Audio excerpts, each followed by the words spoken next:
আঁকাবাঁকা উঁচা নিচা রাস্তা ধরে মনোমুগ্ধকর একটা থ্রিলিং যাত্রার মাধ্যমেই আপনাকে স্বাগত জানানো হবে চা বাগান অধ্যুষিত শ্রীমঙ্গলে। ঢাকা থেকে ২০০ কিলোমিটার দূরে মৌলভীবাজারের শ্রীমঙ্গল উপজেলা এবারের গন্তব্য। চায়ের রাজধানী খ্যাত এই জনপদে ৪০টিরও বেশি চা বাগান রয়েছে। প্রতিমধ্যে একটি আইকনিক স্ট্যাচু পড়বে যা আপনাকে স্বাগত জানাবে চায়ের রাজধানীতে। একজন চা কন্যাকে এখানে তুলে ধরা হয়েছে। যাই হোক, আমরা এখন রওনা হয়ে গেছি উপজেলা সদর শ্রীমঙ্গলের উদ্দেশ্যে। উপজেলা শহরটি ছোটই, আর ৫টা উপজেলা শহরের মতোই। আমরা এখানে থেকেই রওনা হই আমাদের গন্তব্যের উদ্দেশ্যে। রুচি এবং প্রয়োজনের উপর ভিত্তি করে শ্রীমঙ্গলে গড়ে উঠেছে বিভিন্ন ধরনের ইকো কটেজ, 5 স্টার হোটেল এবং মানসম্মত হোটেল। রিসোর্টে ওঠার পরেই আমরা রওনা হই লাউয়াছড়া রেইন ফরেস্টের দিকে। বলে রাখা ভালো, এখানে বলিউড ছবি এবং একটি বাংলাদেশের সিনেমা আমার আছে জলের শুটিং হয়েছিল এই জায়গাতে।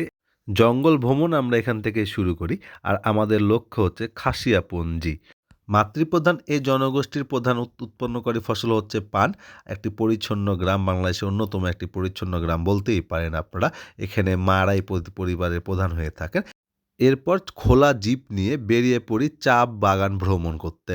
আমরা একটু আলাদাভাবেই চা বাগান ভ্রমণ করেছিলাম। আমরা চা বাগান, চা শ্রমিকদের জীবন, এটা হচ্ছে আনারস ক্ষেত। তারপরে আমরা যাই হচ্ছে একটি কমিউনিটিতে যেখানে চা শ্রমিকের ছেলেমেয়েরা পড়াশোনা করে। এখন যেটা দেখছেন সেটা হচ্ছে সিলেটের অন্যতম প্রাকৃতিক সম্পদ গ্যাস। এটা একটি গ্যাস ফিল্ড, এখান থেকে গ্যাস উৎপাদন হয়। বিকালবেলাতে আমরা হাইল হাওরে গিয়েছিলাম। পাখির রাজ্য বলতে পারেন, এটা অভয়ারণ্য। আপনি আপনার সূর্য অস্ত দেখতে অবশ্যই এখানে আসবেন, অনেক সুন্দর একটা অনুভূতি লাভ করবেন। সন্ধ্যার পর আমরা গিয়েছিলাম ৭ রঙের চা খেতে, আর এখানে অনেক ভিড় দেখতেই পাচ্ছেন। ৭ রঙের চা খেয়ে মণিপুরি পাড়ায় বাজার করে আমরা ফিরে আসি আমাদের রিসোর্টে। ততক্ষণে বারবিকিউ শুরু হয়ে গেছে। সঙ্গীত সন্ধ্যা আমরা উপভোগ। ডিনার শেষে তৃপ্তির ঘুম। আমি এই রিসোর্টেই ছিলাম। চারিদিকে সবুজ বনানী পাহাড়ে ঘেরা এই রিসোর্টটি। এছাড়াও আপনি শহরে বা আশপাশে অনেক ধরনের রিসোর্ট পাওয়া যায়, ইচ্ছামতো থাকতে পারবেন। যদি নেচারকে উপভোগ করতে চান কিংবা একটু নীরবে থাকতে চান, তাহলে এরকম ইকো কটেজগুলো অ্যাভেলেবেল রয়েছে শ্রীমঙ্গলে। আপনারা চাইলে ইকো কটেজগুলোতে থাকতে পারেন।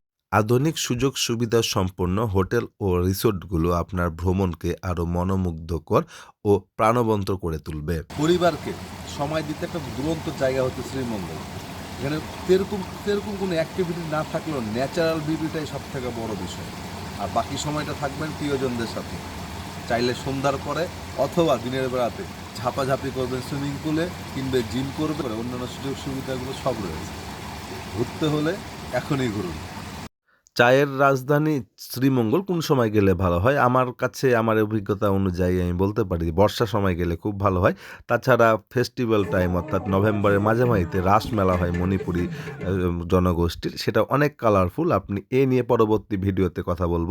তবে চা বাগান আপনাকে সবসময় মুগ্ধ করবে। খরচটা বলি একটু। শ্রীমঙ্গলের খরচটা নির্ভর করে আপনার ওপর, আপনি কেমন খরচ করবেন। যদি গ্রুপ ভিত্তিক আসেন তাহলে একরকম খরচ, যদি ৫ জন দুই এক তিনজন আসেন তাহলে খরচের পরিমাণটা একটু বাড়তে পারে। দিন ভেদে অর্থাৎ ছুটির দিন বা কোনো উৎসবের দিন, যেমন রাস মেলাতে মতো উৎসব, এরকম উৎসবের সময় কিছুটা দামটা বাড়বে সব কিছুর দাম। তাছাড়া খোলা জিপে ঘোরা, রিসোর্টে থাকা, খাওয়া অ্যাজ ওয়েল অ্যাজ আর ৫টা জেলা সদরের মতোই। তাই খুব বেশি বাজেট না। ঢাকা থেকে দূরত্বও কম, ট্রেনে বাসে এখানে আসার সুযোগ রয়েছে। চাইলেই সময় কাটাতে পারবেন পরিবারকে নিয়ে এখানে। শ্রীমঙ্গলকে আপনারা আপনাদের ট্রাভেল ডেস্টিনেশন করতে পারেন। আর যা হোক, শ্রীমঙ্গল আপনাকে হতাশ করবে না, এটুকু আপনাকে বলতে পারি।